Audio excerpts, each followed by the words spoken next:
రవికాంత్ సింగం జై బీజేపీ జై భారత్ జై శ్రీరామ్.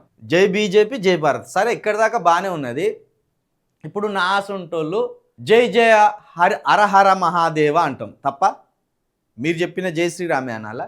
ఇప్పుడు నేను దేవుణ్ణి శివుణ్ణి మొక్కుతా, హరహర మహాదేవ అంట, లేకపోతే జై హనుమాన్ అంట, లేకపోతే జై పెద్దమ్మ తల్లి అంట, లేకపోతే జై జీసస్ అంట. ఇవి తప్ప దేవుళ్ళని ఎందుకు ఇట్లా బదనాం చేస్తాను? దేవుళ్ళ మీద ఈ పంచాయతీ ఏంది? ఇట్లనే ఉంటాయి వీళ్ళే, ఈ బత్తాయిలే ఆలోచనలు ఇట్లనే ఉంటాయి. మీరు జై శ్రీరామ్ అంటే మేము కూడా జై శ్రీరామే అనాలని ఎందుకు ఆశపడుతున్నారు?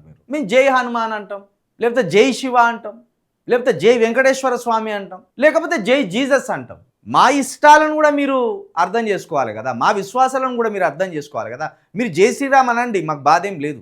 మీరు జై శ్రీరామ్ అనండి, మీ విశ్వాసాన్ని మీరు ప్రకటించుకోండి, మీరు శ్రీరాముని దేవుడిగా కొలవండి, ఎలాంటి అభ్యంతరం లేదు.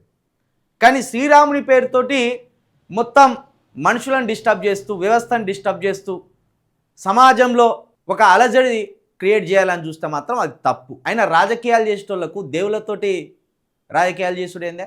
ఇది బీజేపీ కుట్ర. ఇది వాళ్ళు చెప్పిన దేవుణ్ణి మొక్కాలి, వాళ్ళు చెప్పిన వ్యక్తికే జై కొట్టాలి అంటే ఇది సరైంది కాదు.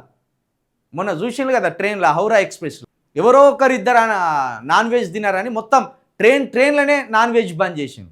ఇట్లుంటే వీళ్ళ కుట్రపూరితమైన ఆలోచన.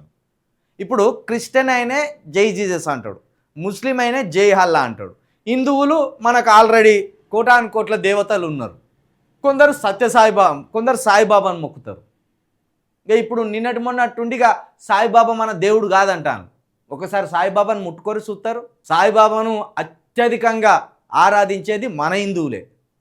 ఆయన ముస్లిం అనో, హిందూ అనో, క్రిస్టియన్ అనో కాదు.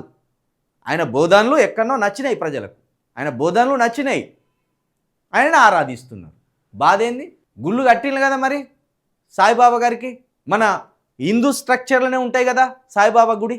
ముఖ్యంగా మన అమ్మాయిలు, మన హిందూ అమ్మాయిలు సాయిబాబా అంటే పడి సత్తారు.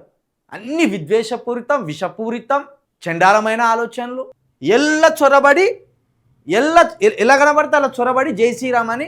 ఇప్పుడు ఎవరైనా కొంత ఆవేశపూరితమైన భావజాలం ఉన్నోళ్ళు, ఆవేశపూరితమైన ఆలోచనలు ఉన్నారు, ఆవేశపూరితమైన మాటతులను ఆడేటోళ్ళు, ఏయ్ నువ్వెందుకు పెట్టినావు ఇది అని అంటే, అగో వాడు మన హిందుత్వానికి వ్యతిరేకి, వాడు మన హిందుత్వాన్ని ద్వేషిస్తున్నాడు, వాడు చైనా నుండి వచ్చినోడు, వాడిని చైనాకు తరిమేయండి, వాడు ఎడారి మతమోడు, క్రిస్టియనోడు, వాడు గొర్రె బిడ్డ, వాడిని తరిమేయండి. ఇక ఇది అవ్వాయిలకు పనికొచ్చే పని చేయరు. చేసుకున్న పెళ్ళాలు గొడవ ఏడవకుండా చేయరు. కన్నా పిల్లలకు అందరు ఇంగ్లీష్ మీడియం జరిపిస్తాను పిల్లల్ని. కానీ వీడికి వచ్చేమో గివ్వి. మీరు పెట్టుర్రు వచ్చి, మీరు జై బీజేపీ అనుకుంటారా, జై మోడీ అనుకుంటారా అనుకోండి. దేవుళ్ళను మధ్యలోకి గుంజకండి. దేవుళ్ళను మధ్యలో గుంజి ఆ దేవుడు పేరు, ఆ దేవుడు మాత్రమే దేవుడు, ఇంకొక దేవుడు లేడు అనేటట్టు ఈ పిచ్చి పిచ్చి కథలు చేయకుర్రు. మళ్ళీ ముద్దుగా ఉంటారు ఒక్కొక్కరు, మంచిగా నీట్గా బట్టలు వేసుకొని అలా చూస్తే ఎంత చదువు చదివినలో అనేటట్టు ఉంటారు.